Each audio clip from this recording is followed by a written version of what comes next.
Welcome to சேனா சமையலறை. நம்ம இன்றைக்கி பார்க்க போகிறது ஒரு ஹெல்த்தியான ஐஸ்கிரீம் சுகர் இல்லாமல் எப்படி பண்ணுறதுன்னு பார்க்கலாம். ஃபஸ்ட்டு 1/2 லிட்டர் பால் எடுத்துருக்கேன். இதில் முந்திரி எடுத்துருக்கேன் 50 கிராம், இது பாதாம் 50 கிராம் எடுத்துருக்கேன். இது டேட்ஸ் 100 கிராம், பன்னீர் 100 கிராம். வாங்க எப்படி பண்ணுறதுன்னு பார்க்கலாம். இப்போ பாலை சூடு பண்ணிக்கிறேன். பொங்குனோன்னு பார்க்கலாம்.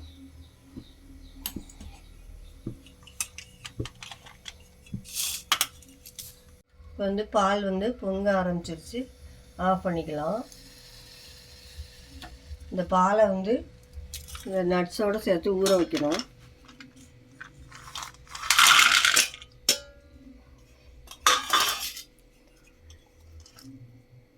டேட்ஸும் போட்டிருக்கேன், 2 நட்ஸும் போட்டாச்சு.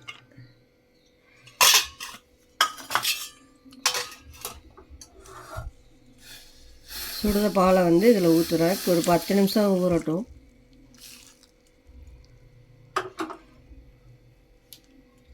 மிக்சியில் அரைச்சிட்டு பார்ப்போம்.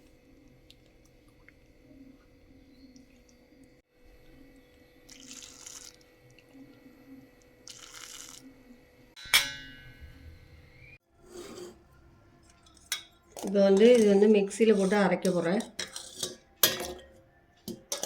இதை ஒரு சுற்றிட்டு அதுக்கப்புறம் பன்னீரை ஆட் பண்ணி அரைச்சிக்கலாம். இது ஹெல்த்தியான ஐஸ்கிரீம். இதுமாதிரி எல்லோரும் செஞ்சு பாருங்கள். சுகர் அப்படி தேவைன்னா நீங்கள் போட்டு விடுங்க. நான் சுகர் இல்லாமல் தான் பண்ணுறேன் இன்றைக்கி.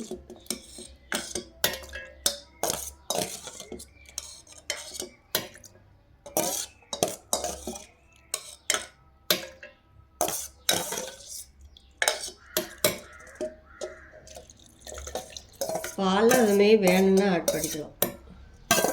1/2 லிட்டர் சூடு பண்ணேன்.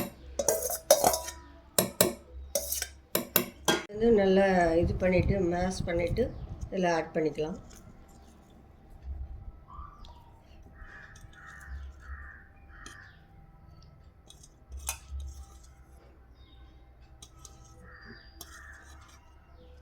அரைச்சிட்டு பார்ப்போம். இப்போ மிக்சியில் அரைச்சிட்டு வந்துட்டேன். இதை இந்த மோல்டில் ஊற்றிட்டு பார்ப்போம். இதில் ஊற்றியாச்சு. இதை மாதிரி மூடிட்டு நாளைக்கு எடுத்துகிட்டு பார்ப்போம்.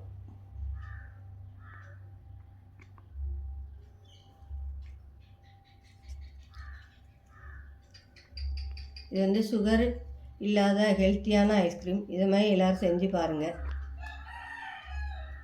8 ஹவர்ஸ் கழித்து எடுத்துகிட்டு பார்ப்போம்.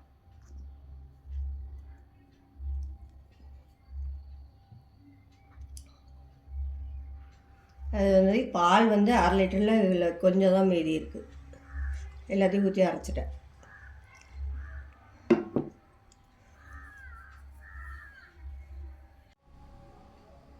ஹெல்த்தியான குல்ஃபி ஐஸ்கிரீம் ரெடி ஆகிடுச்சு. இது மாதிரி எல்லோரும் செஞ்சு பாருங்கள். சேனா சமையலறைக்கு சப்ஸ்கிரைப் பண்ணுங்கள். தேங்க்யூ.